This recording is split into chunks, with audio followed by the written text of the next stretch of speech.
அன்னை தமிழ் பெயரால் உங்கள் அனைவருக்கும் எனது அன்பார்ந்த வணக்கம். மீண்டும் இலக்கிய இன்பம் நிகழ்ச்சியிலே உங்களை சந்திப்பதில் மகிழ்ச்சி.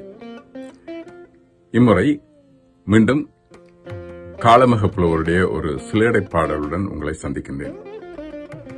நஞ்சிருக்கும் தோலுரிக்கும் நாதர்முடி மேலிருக்கும் வெஞ்சினத்தில் பல்பட்டால் மீளாதே, பிஞ்சுமலர் தேம்பாயும் சோலை திருமலை ராயன் வரையில் பாம்பாகும் வாழைப்பழம்.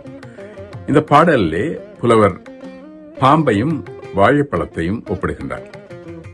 முதல் நாங்கள் வாழைப்பழத்தை எடுத்துக்கொண்டால், நஞ்சிருக்கும், அதாவது வாழைப்பழம் பொதுவாக நசிந்திருக்கும் ஏதாவது ஒரு பகுதியில், அல்லது அது நசியக்கூடியதாக இருக்கும். நஞ்சிருக்கும் தோலுரிக்கும், அதாவது வாழைப்பழத்தை நாங்கள் சாப்பிடுவதற்கு அதனுடைய தோலை உரித்து சாப்பிடுகிறோம். அவை தோலுரிக்கும். நாதர்முடி மேலிருக்கும், அதை இரண்டு வகையாக பார்க்கலாம். ஒன்று, வாழைப்பழத்தின் காம்பு, அது அதனுடைய தலையிலே ஒரு முடி போல இருக்கும். நாதர்முடி மேலிருக்கும்.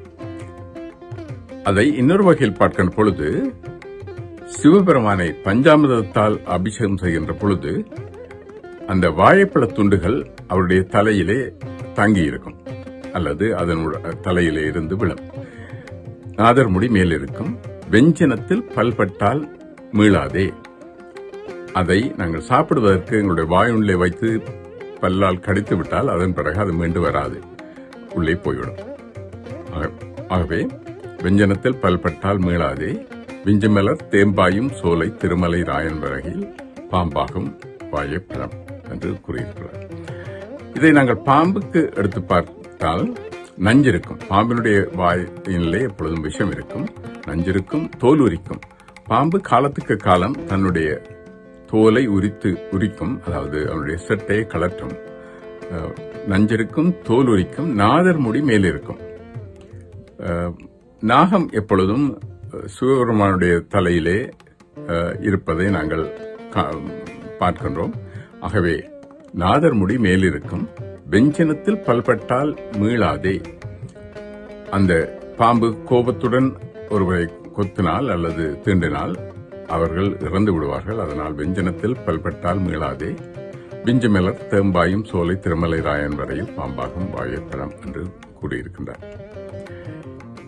இதுவரை நாங்கள் பார்த்த இந்த பாடல்கள் சிலேடை பாடல்கள், அதாவது இரண்டு வேறுபட்ட பொருட்களை அல்லது உயிர்களை அல்லது இரண்டு வேறுபட்டவற்றை நாங்கள் கணிதத்தில் நிரூபிப்பது போல இந்த காரணங்களினால் இரண்டும் ஒன்று என்று கூறுவது இந்த சிலேடை பாடல்கள்.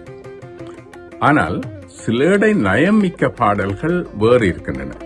அவை இவ்வாறு இரண்டை ஒப்பிடுகின்றதாக இல்லாமல் பொதுவாக அதாவது பல விஷயங்களை ஒப்பிட்டு, அதாவது இரண்டு வேறுபட்ட விஷயங்களை ஒன்றுக்கொன்று ஒப்பிடுகின்ற பொழுது, அதாவது ஒரு விஷயத்திலே ஒப்பிடுவோம், அதன் பிறகு இன்னும் வேறு இரண்டு விஷயங்களை ஒப்பிடுவார்கள், அதன் பிறகு வேறு இரண்டு விஷயங்களை ஒப்பிடுவார்கள். இவ்வாறு அந்த ஒப்பீடு செய்கின்ற பொழுது பல விஷயங்களை அதனுள்ளே கொண்டு வருகின்ற பல சினிமா பாடல்கள் இந்த வகையிலே அமைந்திருக்கின்றன.